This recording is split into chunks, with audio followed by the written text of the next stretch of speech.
Robin, I think a lot of people would be surprised to see you getting involved with the synchronised swimming, but tell me about the parallels.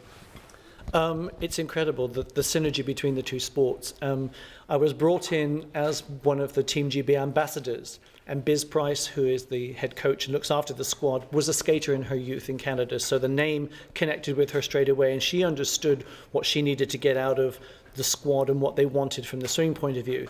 And she thought that I would be able to bring something different. And what I found is, yes, we're both performance-based sports. We skate to music, they swim to music.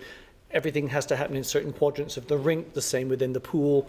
There are technical aspects, there are technical elements they have to do. There is such a great synergy.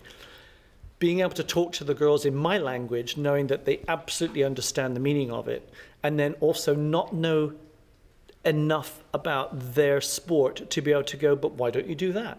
Why haven't you tried that? Have you ever done that? In fact, to the point where we've taken skating lifts and throws and tricks that we do in the skating world, transposed them to the lifters and the girls in the pool, and they're now doing tricks that have never been done in the synchro world before, that come from my world. So we're sort of, I mean, the two worlds have absolutely collided right here in the Olympic preparation.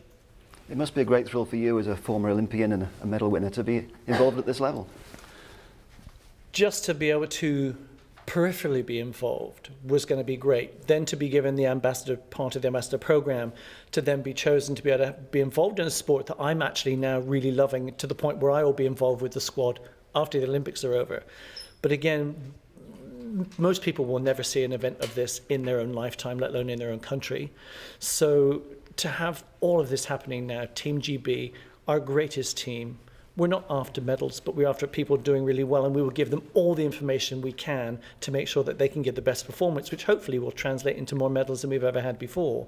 But in a games that have been created to create a legacy that will live long after 2012 is over. And I will be able to sit there with my rocking chair or whatever in 20 years' time and see somebody who, as a direct result of what they were able to see and achieve as a result of what was set up here in 2012. I think it's one of those sports that hasn't really been taken too seriously in the past. How underestimated is synchronised swimming? Because it's incredibly difficult, isn't it? Again, the synergy between the two sports, people will always say, oh, figure skating was not, even though it wasn't one of the original Olympic sports, it's not something that, you know, should be really considered a sport. And synchro is the same.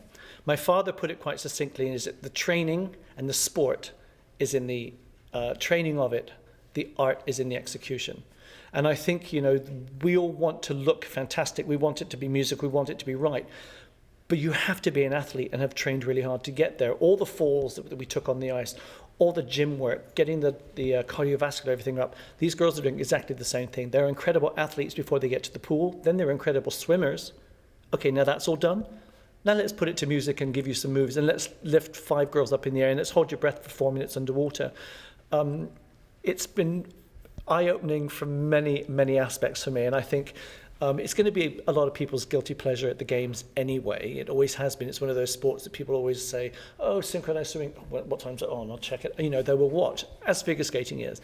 And I think, you know, the girls have had, rightly so, some great attention here, and I think synchro is going to be one of those lesser known sports that's going to get a lot of attention, and a lot of kids will realize, I only need to have a swimming pool. I can actually do some of those moves in the bath. How fun. It's something that I think, again, having the games in our home country is going to give us exposure to sports that other people had never heard of before, and maybe pique a kid's interest and say, I don't want to do the glamour sports, I don't want to do that, I want to have a go at that, and that is what we need. I think you've hit the nail on the head. It's going to be a lot of people's guilty pleasure. Do you think it's a chance for synchronised swimming to really break out at these Olympic Games?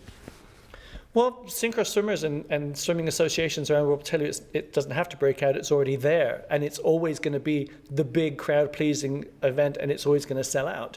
But I think it's what's happening is we have a squad who are very, very good, and they really take their sport seriously, and they're very proud of it. And I think that's what we need to be able to then promote it for the next group of youngsters that are coming through who won't even know that there was ever a stigma attached to it. It's fantastic. It's a great sport. I get to look beautiful while I'm doing it. And that's what I want to do.